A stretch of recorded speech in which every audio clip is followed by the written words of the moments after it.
Okay, as you can see, I had this thing set up. When I put the bullet in, it's going to push this up. Then I'm going to hammer it down in order to release the bullet, or the core. Actually, it's not a bullet until it goes through the swaging die. So the first things first, go ahead and use your lubricant like you would normally for a rifle case, and just take the bullet and roll it between your fingers like that. Put a generous amount on there.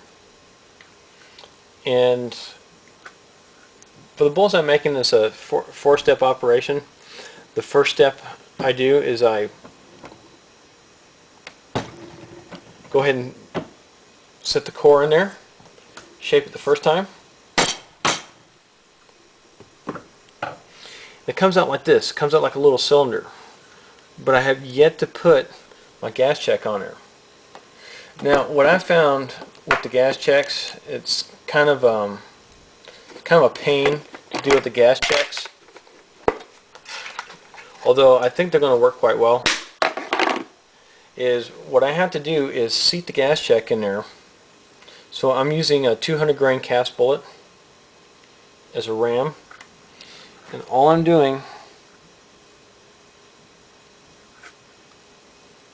is I'm setting it up where the gas check is fairly well lined up with this little rod that comes down, and I'm just going to set it into the die just to get it seated right.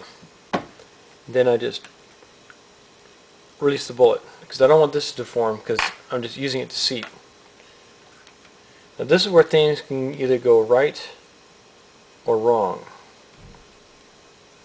So when you look at the bullet as it comes out, it looks like a wad cutter, and I'm pretty sure you can use it as a wad cutter if you wanted to, like a 38 Super or something. So there's one side that looks like a wad cutter, and the other side is just kind of not fully formed yet. And I'm going to put the wad cutter side pointing up because that's where I want the gas check to seat. So I run that up. Felt like a good seat. Now I have to extract it.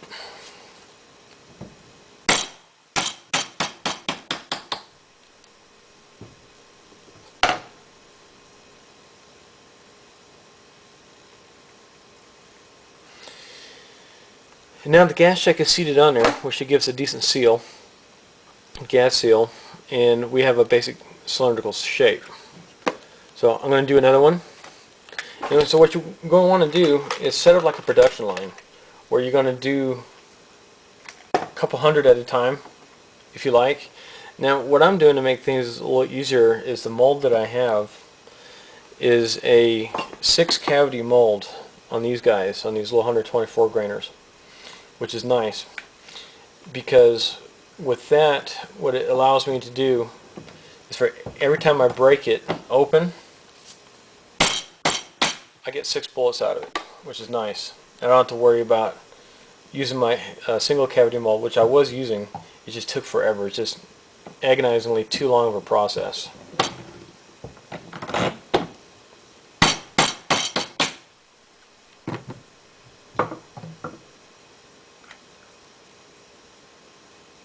So I'm going to go ahead and seat the gas check again. I'm going to try to do it from this side so my arm doesn't get in the way. I'm just putting it up here like this, and I found that if I push on it, I can get to stick.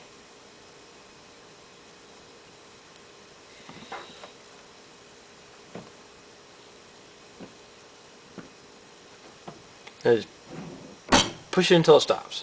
No further pressure is necessary, and just rub your finger along the bottom and it falls out. You could probably use a 220 grain bullet or any 30 caliber bullet really.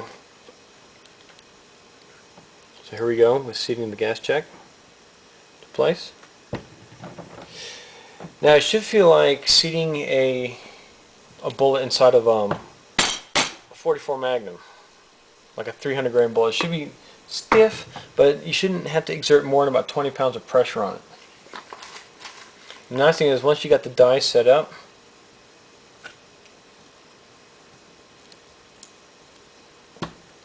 once the dies are set up, you don't have to really adjust them. If you do, Sometimes we get a bullet that's a little heavier than the other one, and you'll feel some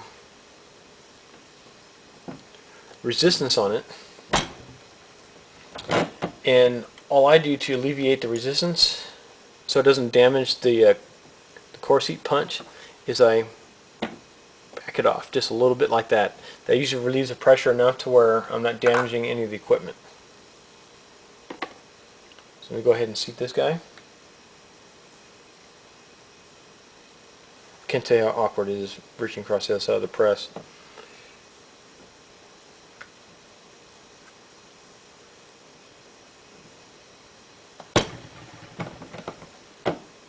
Insert it, tap it out. Now you see we still have a little bit of the grease groove left. I'm not really worried about that. What I'm worried about is the shape of the bullet itself.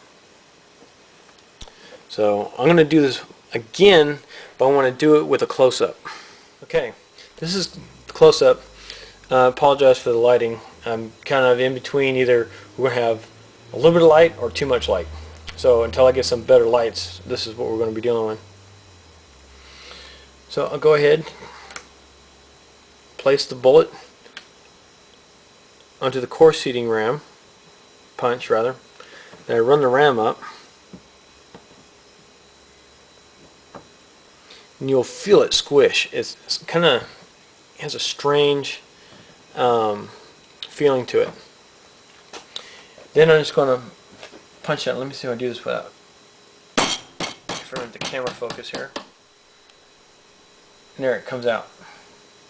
It has that nice cylindrical look. However, we still need to seat the gas check in it.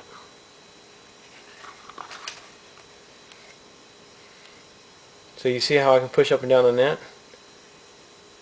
Slide the gas check in my finger. It's pushing as far as my finger will allow me to push it in there.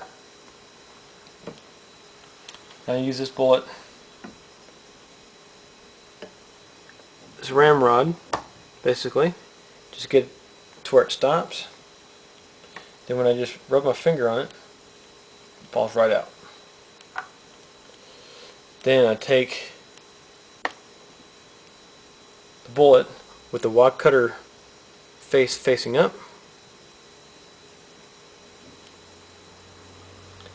Now go ahead and seat the gas check to the base of the bullet.